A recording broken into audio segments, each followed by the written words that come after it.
Kira-kira apa saja kebutuhan dasar tubuh yang paling sering orang abai? Lemak? Bisa ke obesitas, Oke. bisa juga ke kesehatan jantung.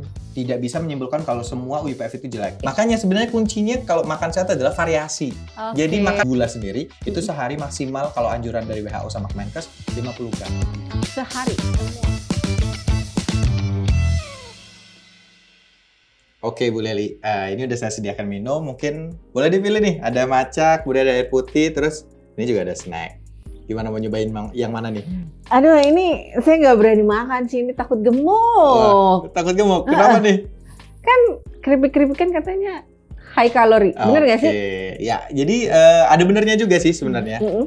Kalau keripik-keripikan ini tuh kalorinya juga cukup tinggi. Dan kadang kita lupa juga kalau misalnya beli kemasan, dianggapnya satu bungkus tuh berarti untuk sekali makan. Oh, salah ya?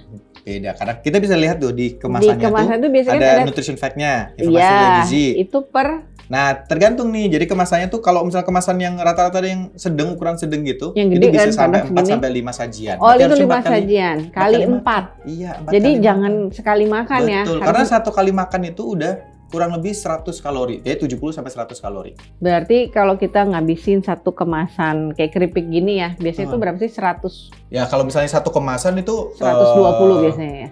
Bisa apanya? Kalorinya? Bukan, gramnya? gramnya kan? Kalau gramnya berarti di kisaran misalnya enggak yang 50-an gitu. 50-an. 69 biasanya kan Ya. pakai 9 gitu. 69 gram gitu tuh bisa sampai 5 kali porsian. 4 sampai 5 kali Oh porsian. gitu. Iya, dan satu kali porsiannya rata-rata di kisaran kayak 90-100 kalori. Berarti kali 4, Ya, kalau 400. Iya, bisa Mending jadi makan nasi 400. nggak sih? Nah, gitu. Tapi tetap misalnya kalau memang mau dikonsumsi, boleh-boleh aja. Boleh, Tapi sedikit aja ya. Harus sadar diri. Mm-mm. Gitu. Jadi Jangan, makan tuh kan juga harus kadang sadar sambil diri. nonton Netflix, Betul, nggak mindful abis. jadinya. habis satu gitu. Betul, jadi harus hati-hati, harus batasin juga konsumsinya. Boleh, tapi kalau enggak, Mm-mm. lebih bagus juga nggak apa-apa kayak gitu. Mungkin pilih olahan Nyicip kentang yang aja, lain. boleh Tapi mungkin ya. minum, kalau saya lebih milih minum air putih. Air putih, saya juga sih. Tapi ini kalau misalnya sekarang kan lagi musim nih, matcha-matchaan gitu ya. Nah sebenarnya kalau matcha itu sehat nggak sih? Sehat-sehat aja kalau matcha beneran. Masalahnya matcha yang ada di coffee shop gitu ya, itu kan matcha gula, itu tuh gula rasa matcha kan jatuhnya. Oh iya, gulanya kan paling, tapi kan sebenarnya ada pilihan. Less sweet, gulanya kan sekarang kalau kita pilih makanan minuman di itu ya, kalau di kita suka beli, mau berapa persen? 25, 50, 75 atau 100%. Tapi harus hati-hati juga, karena kadang ada gula yang udah ada di bubuknya. Iya betul. Nah itu, jadi saya pernah beberapa kali kan terus saya pesen coffee shop minta coklat Nggak tapi pakai tanpa gula ya, manis. Iya betul. Iya, itu juga itu. masalah hidup saya Betul, sama. jadi harus hati-hati juga. Kadang juga coffee shop itu bilang tanpa gula tapi tetap dikasih kental manis.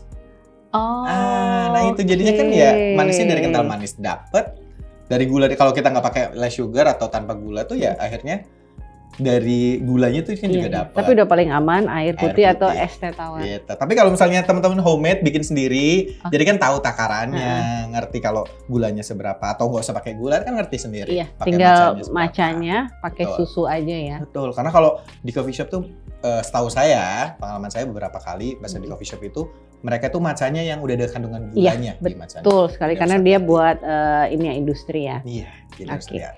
Kita balik lagi nih, seru banget nih kalau ngomongin makanan, emang nggak ada habisnya Mas.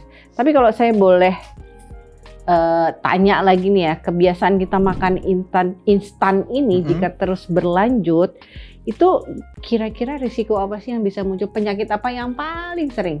Oke, kalau misalnya tadi kan instan itu kaitannya ada di GGL. Nah, GGL itu singkatan dari gula, garam, lemak.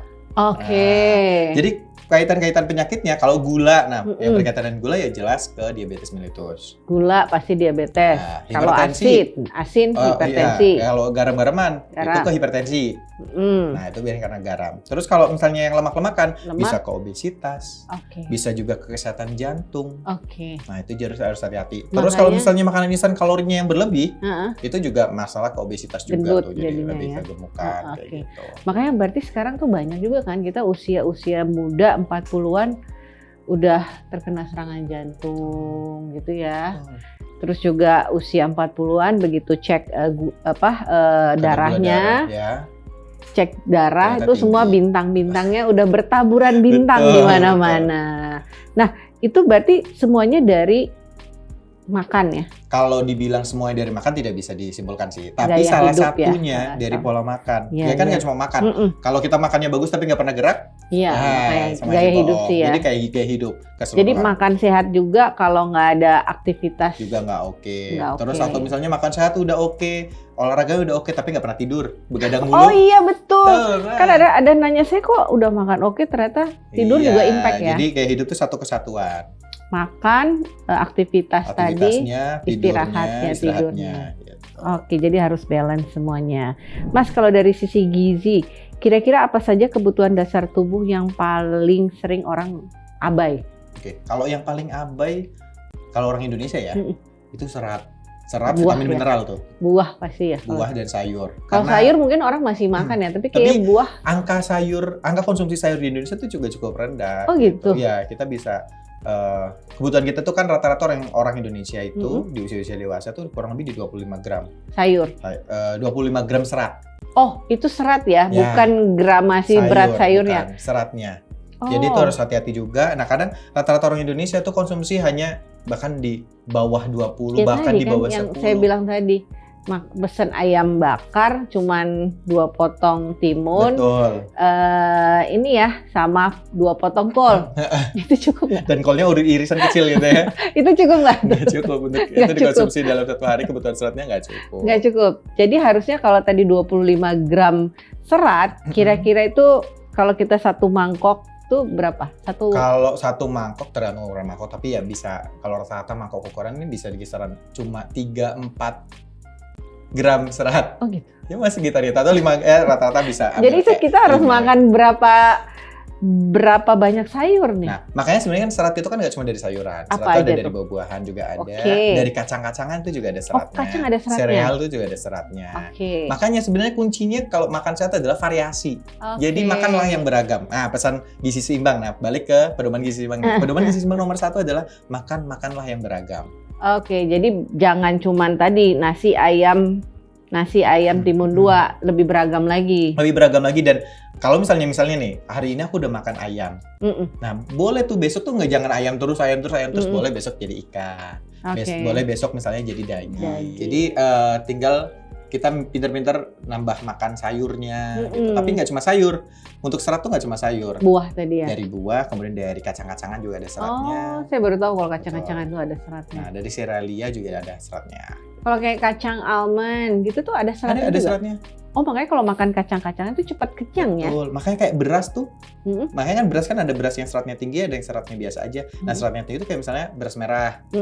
Nah, jadi beras-beras beras juga ada, nasi juga ada seratnya. Ada seratnya. Kalau apalagi nasi merah tuh, dia seratnya juga cukup tinggi karena kan kerasa tuh kalau dimakan tuh agak seret. Nah, serat itu bikin seret. Oh, gitu. Tapi nggak tetap ini kok, maksudnya nggak semua serat terus jadi serat. Tapi salah satu kalau dari nasi tuh lihatnya dari situ. Mas, sekarang kan orang banyak tuh dijual yang nasi instan tinggal diangkatin di microwave. Itu oke nggak sih? Tergantung nasinya. Jadi sebenarnya kan kalau nasinya kayak nasi porang itu oke-oke aja. Cuman teman-teman harus hati-hati juga. Kadang ada yang overclaim.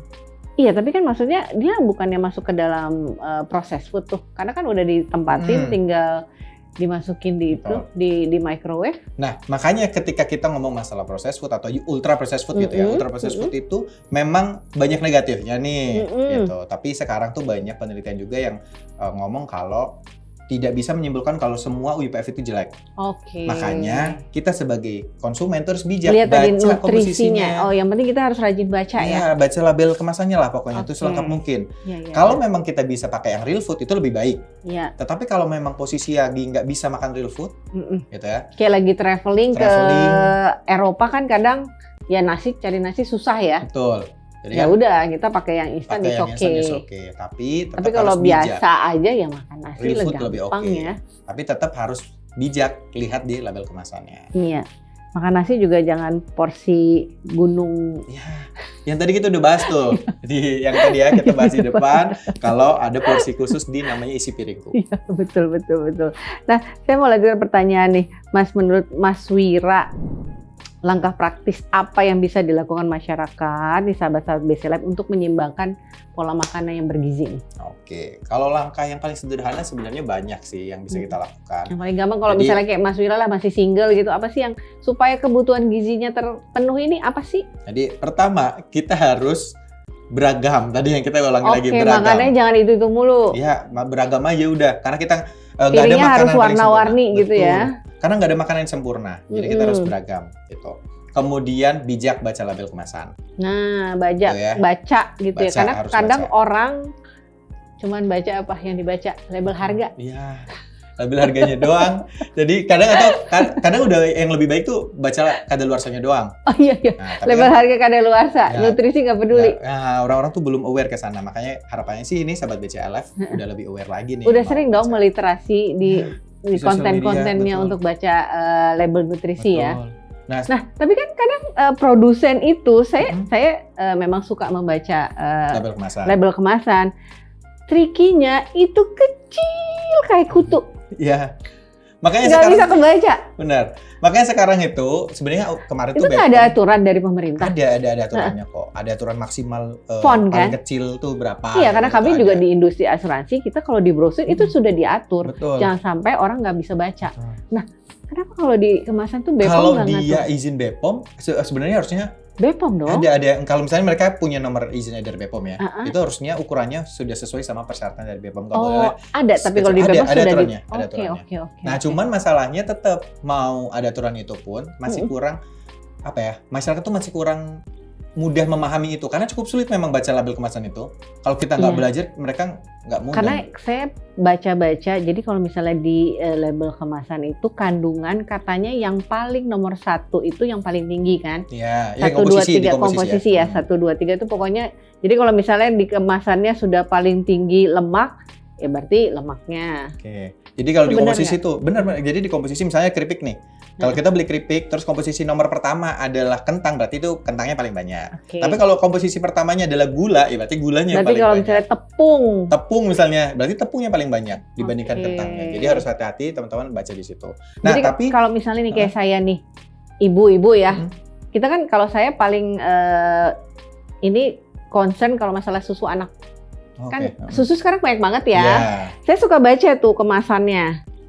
Paling kadang cuman ada kan kalau susu sebenarnya dia bukan mengquote susu, minuman rasa susu. Betul. Minuman mengandung susu. Nah, minuman mengandung susu pada saat lihat komposisinya paling tinggi air. Ya, itu harus hati-hati juga tuh. Itu kayaknya harus literasinya itu. Nah itu sahabat BCA Live ini harusnya setelah ini jangan sampai keliru ya. Iya, jadi antara susu, minuman rasa susu, minuman mengandung susu itu beda ya? Beda. Jadi kandungan susunya beda-beda tuh. Kalau susu ya udah pasti susu. Kalau minuman rasa susu berarti cuman jadi minum air biasa terus ditambahin susu. Rasa susu.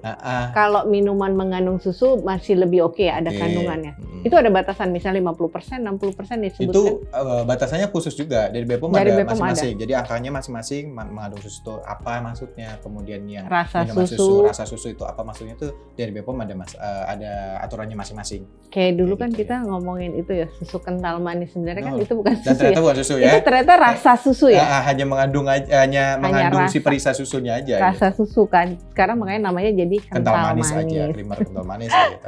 Nah, tadi masalah label nih yang unik lagi. Jadi sebenarnya masyarakat tuh lagi proses pengen dipermudah oleh pemerintah. Namanya Nutri Level kalau di kita. Nutri Level. Kalau di Singapura tuh ada namanya Nutri Grade. Jadi tuh ini loh. Jadi kalau teman-teman pernah, kalau misalnya teman-teman sahabat BCLF pernah ke Singapura terus lihat di minimarket, terus di kemasan makanan tuh ada tulisan A, B, C, D. A, B, C, D. Nah, kode A, B, C, D depan gede. Gitu. Nah, A itu warna hijau, B itu kuning, C itu oranye, kemudian D itu merah. Nah, itu adalah menandakan kandungan gula, garam, lemak. Jadi semakin hijau berarti kandungannya itu semakin baik. Jadi semakin rendah itu kandungan gula, garam, lemak. Hijau gitu ya, dianggap lebih sehat. Nah, di Indonesia tuh harusnya tuh tahun ini gitu ya. Cuman belum tahu konflik apa intinya. Ini lagi diundur kemungkinan akan diterapkan 100% di tahun 2027. Tapi nggak apa-apa. Jadi nanti kita juga makanan kita ada kode-kodenya A, B, C, D. Ke depan tuh akan kayak gitu. Dan itu akan lebih mempermudah kita sebagai konsumen. Jadi untuk membaca tuh lebih mudah. Karena kalau membaca yang nutrition fact yang tadi yang kecil-kecil banget, yang kecil-kecil harus pakai kaca pembesar. Itu pusing dan harus belajar kan. Tapi kalau A, B, C, D kan belajarnya lebih singkat. Kayak, memudahkan ya. Udah gampang, masyarakat tuh lihat, oh aku belinya yang A aja. Gitu. Jadi kita juga sebagai misalnya nanti kita jadi orang tua pun ngajarin anak, Dek, belinya jajan. Kalau misalnya beli jajan, pilih yang ada huruf A-nya yang warna hijau ini. Kan lebih enak. Iya. Daripada harus buka Dek, jangan ada yang monosodium, glutamat, sugarnya segini pusing anaknya. Nggak jadi jajan. Betul. Oke, begitu. Tapi kita doain aja, semoga lebih dipercepat juga nih kebijakan ini ya. Amin. Semoga kita harapkan pemerintah juga bisa membantu kita masyarakat ya supaya lebih sehat lagi. Lebih mudah mengakses makanan sehat. Karena kalau enggak nanti ke depannya bebannya ada di kami nih. Betul. Di perusahaan asuransi. Karena kita tahu Mas, kalau misalnya lama-lama sakit ke rumah sakit mahal kan Mas.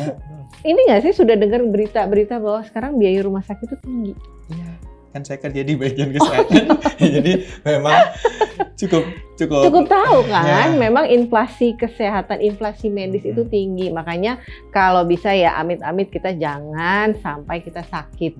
Jadi kesehatan itu investasi sih sebenarnya. Investasi jangka panjang banget. Nah itu makanya kita butuh proteksi kesehatan. Kami di BCLF kita punya proteksi untuk penyakit kritis yang bisa Mas Wira ataupun sahabat-sahabat BCLF dapatkan untuk melindungi diri dari penyakit kritis. Kami punya produk namanya Safety Guard Critical Cover. Jadi dia kalau dipendekin namanya STAR, bintang gitu ya. Jadi produk STAR ini punya manfaat utamanya. Jadi kalau misalnya sahabat BCA Life itu didiagnosa penyakit kritis major atau minor, itu akan dapat manfaatnya. Terus juga ada manfaat tindakan bedah angioplasti, karena tadi kita bahas kan tadi yang GGL tadi kan bisa impactnya ke jantung ya. Nah biasanya kalau jantung kan suka ada tindakan ya. Nah kalau didiagnosa terus sama dokter disuruh lakukan bedah angioplasti, itu nanti di cover. Terus juga ada manfaat perawatan di ICU, itu ya jangan sampai sih ya. Terus juga ada meninggal dunia kita cover. Dan ini menariknya kadang kan sahabat BCL, nggak mau beli asuransi, gue sehat-sehat aja sih, gitu ya, ngapain, nggak butuh. Nah kalau misalnya 10 tahun nih sehat, itu 100% kembali tuh preminya. Ada 100% no claim bonus namanya. Jadi kalau nggak ada klaim per 10 tahunan, itu nanti akan dikembalikan 100% premi yang sudah dibayarkan. Jadi kalau tadi sehat, ya udah uang kamu kembali. Kita kasih bonus sehat 10 tahun dari BCA Life, preminya dikembalikan. Keren nggak? Keren banget ya. Nah, ini pertanyaan nih. Kalau misalnya ya, saya mau tanya, kira-kira tuh sebenarnya kalau misalnya ikut kayak gitu asuransi tadi STAR ya. STAR ya. Kira-kira mulai yang tepat tuh dari kapan? Apakah anak kecil boleh kah? Apakah harus saya yang nunggu dewasa dulu? Atau gimana tuh? Sebenarnya kalau namanya prinsip beli asuransi itu semakin cepat semakin baik. Nah kalau misalnya beli ini kan termasuk asuransi kesehatan ya, penyakit kritis. Nah kalau bisa saat sehat. Kalau ngerasa sehatnya udah ada dananya sekarang ya beli. Karena kita nggak tahu kan kita didiagnosa sakitnya kapan. Bisa-bisa tiba-tiba besok kena serangan jantung, kalau udah kayak gitu kita nggak cover, mohon maaf, gitu loh. Jadi kalau kapan ditanya waktunya, selagi sehat, selagi kita sehat, belilah asuransi kesehatan, misalnya mau STAR ini ataupun produk lainnya. Karena kalau udah sakit, asuransi pasti tidak akan mengcover. Seperti itu. Oke. Nah tapi kalau misalnya nih, kalau misalnya saya tertarik untuk ikut si STAR ini. Kira-kira gimana? Saya harus melakukan apa nih? Harus datang kemana? Apakah ke Jangan Bank ke rumah BCA? saya. Jangan ke rumah saya, tapi BCA? pastinya benar ke Bank BCA karena produk STAR ini kerjasama BCA Life dengan Bank BCA. Jadi ada di kantor-kantor cabangnya Bank BCA. Jadi ada tenaga pemasar kami ada di Bank BCA. Nanti silahkan berkonsultasi kebutuhannya karena plannya ini ada banyak gitu ya. Jadi sesuai dengan kebutuhannya, nanti sesuai proteksi yang dibutuhkan, sesuai juga dengan kemampuan finansialnya. Terus juga kita ada kemudahan cara bayarnya mudah, bisa ini ya, bulanan ataupun tahunan seperti itu. Jadi kalau mau nggak apa-apa nunggu bonusan, gue bayar tahunan, oke. Nggak mau, saya mau bayar bulanan, oke. Fleksibel ya. Fleksibel seperti itu. Berarti ini ya Bu ya, untuk daftar ke STAR tadi cukup mudah juga ya? Iya, untuk mendapatkan STAR itu mudah banget, tinggal ke cabang BCA ataupun kita sebenarnya ada di website untuk informasinya. Website kami ada di bcalife.co.id, nanti di situ bisa isi data, nanti juga bisa kami hubungin. Nah, kalau jadi dengan safety guard critical cover nih Mas, udah nggak perlu pusing-pusing, tenang, terproteksi, no claim bonus menanti. Tadi kan setiap 10 tahunan tenang aja, jadi kayak nabung. Kalau sehat kayak nabung, kalau sakit udah tenang, diproteksi oleh BCA Life. Mas Wira, sekarang saya mau ajak Mas Wira untuk main game seru-seruan, tapi sekalian meliterasi ya ke sahabat-sahabat BCA. Saya punya beberapa foto, saya ambil dulu, saya punya beberapa foto makanan yang mungkin sering banget dimakan, dikonsumsi oleh sahabat-sahabat BCA Life. Tapi kita bahas dari ahli gizi nih, kira-kira kandungan nutrisi, sehat atau enggak, oke atau enggak kalau dikonsumsi sering, seperti itu ya. Satu. Apa nih? Oh, bubur ayam. Ini sarapan kayaknya, sarapan setiap hari orang-orang. Kalau menurut ahli nutrisi ini oke atau enggak sih kalau dikonsumsi setiap hari? Kalau setiap hari sih, kalau bubur ayam bentuknya kayak gini sih kurang oke ya. Ini kan ada... pasti ada kandungan buburnya. Iya, buburnya. Kacang, kemudian ada kacang-kacangan, cakwe, kemudian ada telur sama ayam. Ayamnya sedikit. Kira-kira apa yang kurang nih? Serat. Ya, sayurnya. Seratnya ada ini. Tapi kan ini cuma daun bawang aja sedikit gitu ya. Nah, ini juga masih kurang. Jadi mungkin disiasatinya kalau memang konsumsi kayak gini, jadi ada konsumsi tambahan dari sayurannya. Oke, tapi Mas, kalau saya lebih concern ini kan digoreng, ayamnya juga kan digoreng, terus ada kecapnya juga kan gula ya. Betul. Mungkin sahabat biasanya harus kita kasih literasi, kecap tuh kan sebenarnya kandungannya tinggi gula ya. Iya, betul. Nah ini kan berarti karbohidrat tuh gula, ditambahin lagi saus gula kecap. Ya. Jadi kalau misalnya kayak gini, teman-teman juga harus hati-hati. Tadi ya masalah penggorengannya tadi.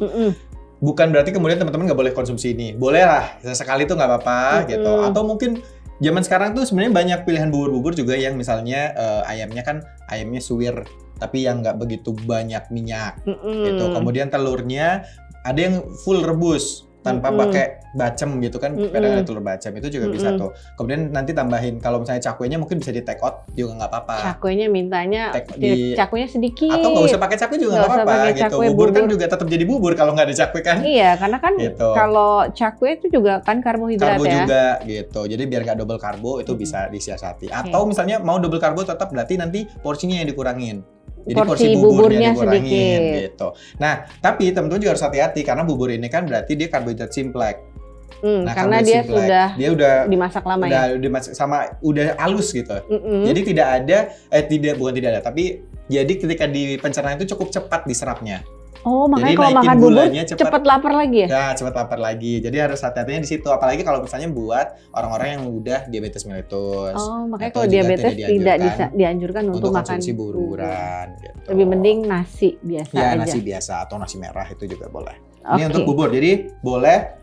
Dan kalau dibilang sehat, belum sepenuhnya sehat, tapi ini tetap bisa dibikin lebih sehat.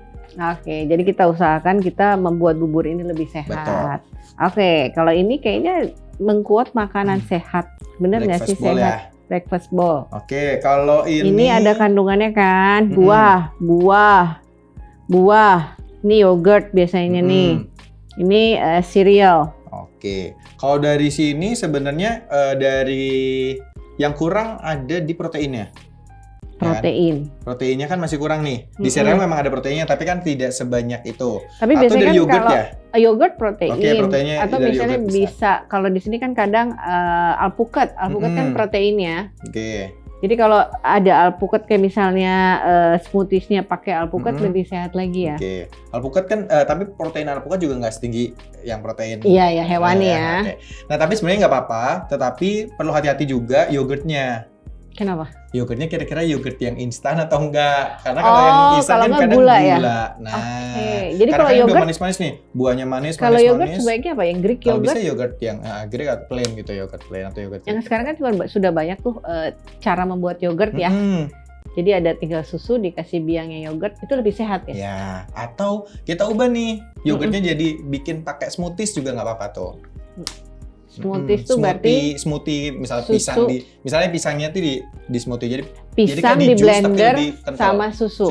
Oh itu lebih sehat. Ya, bukan lebih sehat tapi jadi pilihan lebih. Oke, karena yogurt tadi tinggi sugarnya ya gulanya. Nggak nemu yogurt yang real, maksudnya yang plain, yang adanya malah yang gula-gulaan, itu bisa disiasati dengan ganti jadi smoothie gitu. Iya, jadi berarti sahabat biasanya kalau suka makan yogurt juga hati-hati karena kadar gulanya tadi harus dilihat tadi ya. Dilihat, baca komposisinya, apakah dia beneran yogurt real atau ada tambahan gula. Oke, berarti harus benar-benar kita baca.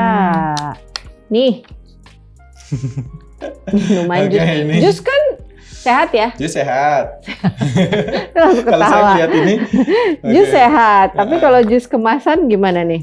Karena teman-teman baca ini sebenarnya jus atau minuman rasa buah. Nah, jadi teman-teman baca. Saya nggak tahu ini merek apa gitu, tapi teman-teman bisa baca. Biasanya tuh di atas nomor BPOM tuh ada tulisannya minuman rasa buah atau minuman berperisa buah kayak gitu. Oh, jadi kita jangan anggap itu jus. Ya, ini belum tentu semuanya nih jus. Saya nggak tahu ini ketiga produk ini apa, karena nggak ada tulisannya, nggak bisa dibaca. Tapi teman-teman bisa dibaca di situ. Dan teman-teman harus hati-hati kalau buah-buah yang dalam kemasan berair gini. Hati-hati gulanya lagi. Iya, makanya tadi dan kalau misalnya di sini kan kayak kita lihat tuh ya takarannya sajinya dilihat. Ini kan biasanya 1 liter. Iya, 1 sementara liter dia biasanya per 100 mili ya. Iya, per 100 biasanya per 1 atau per 250 mili misalnya kayak gitu. Jadi tinggal dikalikan aja dalam satu kemasan ini ada berapa. Sama lihat kandungan buahnya. Teman-teman kan beli itu kan karena tergiur sama buahnya. Jangan sampai kan ada gambar mangga. Nah, kan tergiur tuh kan. Tapi pas dilihat ternyata kandungan utamanya adalah air, gula. Buahnya ternyata nggak sebanyak itu, jadi harus hati-hati. Saran saya sih lebih baik beli buahnya aja langsung, lebih murah. Iya, dan ngejus sendiri di blend sendiri ya, lebih murah, lebih sehat. Tapi malas nyuci piringnya. Kalau ibu-ibu. Kita ini ya, jangan malas-malas lah supaya hidup lebih sehat. Nah ini sehat banget nggak sih? Nih, salad. Tapi kalau saladnya oke ya. Kalau salad kayak gini oke. Tapi kalau salad yang terkadang, ini kan ini ada keripiknya ya. Oh iya, keripiknya. Nah, ini ada keripiknya gitu. Ya sebenarnya sih nggak apa-apa. Untuk sesekali tuh nggak apa-apa. Tapi untuk keseringan juga nggak oke. Kemudian ini saya ayamnya ini kayaknya ayam tanpa tepung ya. Kalau tanpa tepung fine-fine aja. Ini dipanggang nih. Oke, kalau tanpa tepung fine-fine aja. Biasanya kan bagian dada ya. Ya. Terus biasanya kalau salad, kalau di sini sih oke nih karena saya nggak lihat ada dressing berlebihan, nggak ada mayones berlebihan. Nah kadang yang lupa orang-orang itu konsumsi salad itu mayonesnya berlebihan. Mayones, Thousand Island, salad dressingnya, gila-gilaan gitu ya. Jadi harus hati-hati di situ. Jadi sebenarnya yang berbahaya dressingnya ya. Dressingnya, jadi kadang bahkan yang sering tuh malah salad buah deh. Yang lagi viral tuh kan salad buah tuh. Salad buah nggak ada. Oke. Nah, salad buah itu kan mereka pakai yogurtnya tidak semua salad buah yang dijual itu plain ya. Mereka tuh yogurtnya yogurt yang ada gulanya. Terus dikasih susu kental manis. Masih ditambah kental manis gitu kan. Terus dikasih susu evaporasi itu. Kalau susu evaporasi itu oke nggak? Oke aja sih sebenarnya kalau susu evaporasi. Tapi itu termasuk susu atau? Masuk susu. Gitu. Susu benar-benar susu yang sudah dievaporate gitu ya. Tapi kalau misalnya dikasihnya kental manis, nah itu yang bukan susu gitu. Jadi harus hati-hati. Belum lagi biasanya ditambahin keju. Nah itu kejunya. Keju oke. Keju kan produk susu. Oke sebenarnya kalau dikonsumsi dalam jumlah normal. Itu jangan berlebihan. Nah kalau yang di salad itu kan sekarang kan sampai menggunung toppingnya. Iya, topping kejunya. Keju, bahkan sekarang ada topping coklat. Dan coklatnya bukan real coklat juga, bukan yang 100% coklat ya. Itu kayaknya coklatnya cuma 20%, sisanya gula. Rasa coklat. Nah itu jadi ya itu salad buah akhirnya jadi suplai gula banyak banget untuk tapi kan memang kalau namanya gula itu kan buat kita edik ya. Betul. Kadang kan kalau capek kita tuh kayak sugar craving ya untuk menaikkan energi. Tapi sebenarnya boleh kan kalau kita emang lagi lelah, capek, kita intake gula, tapi mungkin dengan ini ya apa ya, sedikit. Ya, nggak boleh kebanyakan. Nggak boleh kebanyakan. Betul. Jadi sebenarnya gula sehari itu berapa, Mas? Ya, jadi gula, garam, lemak itu sebenarnya boleh aja. Ya, kita bahas dari awal tadi sampai akhir tuh bukan dilarang ya. Boleh. Nggak kemudian jadi haram, nggak. Itu tuh boleh selama dalam jumlah batas yang aman. Nah, batasannya kalau misalnya dari gula sendiri itu sehari maksimal kalau anjuran dari WHO sama Kemenkes 50 gram. Sehari. Semua? Sehari satu full itu. Berarti kan kalau di nasi itu ada gula? Oh enggak. Bukan yang gula yang ada di nasi, tapi gula tambahan. Oh, kayak misalnya kecap, minuman, terus dari gula masakan. Pasir, gula Jawa. Kayak misalkan ada gitu. masakan yang ada gulanya, Nah, itu juga gula tambahan itu maksimal 50 gram. Tapi dianjurkan lagi kalau bisa di 25 gram. Jadi less sugar 50 gram, itu bisa lebih... Kalau 50 kan batas maksimal. Oh, itu kan batas maksimal 50 gram, tapi masa iya kita mau 50 gram terus, maksimal terus? Banyak loh gula 50 gram itu setiap hari banyak. Enggak, sedikit. Berarti 50 gram itu cuma kurang lebih 4 sendok makan. 4, sekitar segini ya? Jadi kalau misalnya ini kita bikin misalnya minuman ya, teh misalnya tuh. Satu teh itu udah 1 sendok, berarti sisa kita cuma 3 tuh. Nah, kalau misalnya minuman kopi sekarang nih, yang kopi kekinian itu gulanya biasanya di kisaran 1 sendok. Itu 1 kurang sendok. lebih 15 gram, 14 gram kayak gitu. Karena 1 sendok itu kurang lebih 12 sampai 14 gram gitu ya. 14 gram. Ya, jadi kurang lebih di satu kopi. Berarti kalau target kita 25 gram, satu hari satu itu tinggal sisa 10 gram dong, satu gelas. Ya, jadi harus hati-hati banget tuh konsumsi batasan gulanya, jangan sampai berlebihan. Itu di gula. Terus kalau dari garam, maksimal dalam satu hari tuh 1 sendok teh. 1 sendok teh itu 2,5 gram ya? Kurang lebih di 5 gram garam 1 sendok teh tuh. Sementara kan kalau sekarang masak, ya.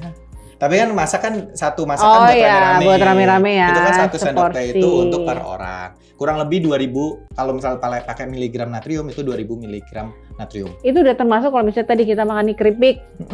Garamnya udah masuk ya, makanan masuk. Segala macam. Jadi kan itu tambahan kan, garam tambahan itu udah masuk. Kemudian yang di mie instan, semua yang di instan kan kadang ada natrium ya. Iya, terus hati-hati. Bahkan mie instan itu bisa aja tuh kalau teman-teman cek ada yang kandungan natriumnya sampai 800. Waduh.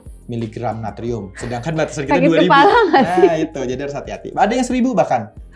Gitu. Jadi harus hati-hati tuh kalau konsumsi yang instan-instan, garamnya kadang berlebihan. Oke.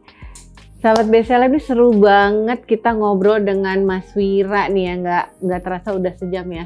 Saya udah main-main di rumahnya Mas Wira, udah dijamu nih aneka pilihan makanan, minuman dan snack. Kita udah main games juga. Saya mau nyimpulin tadi berarti diskusi kita hari ini itu berarti sebenarnya makanan itu kita sebenarnya semua sehat gitu ya, tapi asal kita tahu tadi, lihat komposisinya, kebutuhannya kita. Tadi kan kita harus paham tadi kalau makanan-makanan yang instan nggak sehat itu kita lihat tadi apa GGL-nya ya, gula, garam dan lemaknya. Jadi dan Mas Wira tadi berkali-kali nyuruh kita baca komposisinya. Jadi baca gitu ya. Jangan malas baca walaupun kecil, tetap harus dibaca. Terus tadi juga disaranin Mas Wira kalau mau lebih sehat mending buat sendiri ya semuanya. Apalagi sini dapurnya udah keren banget. Oke, mungkin dari Mas Wira tuh ada pesan-pesan buat sahabat BCL Live sebagai ahli gizi. Mungkin silakan.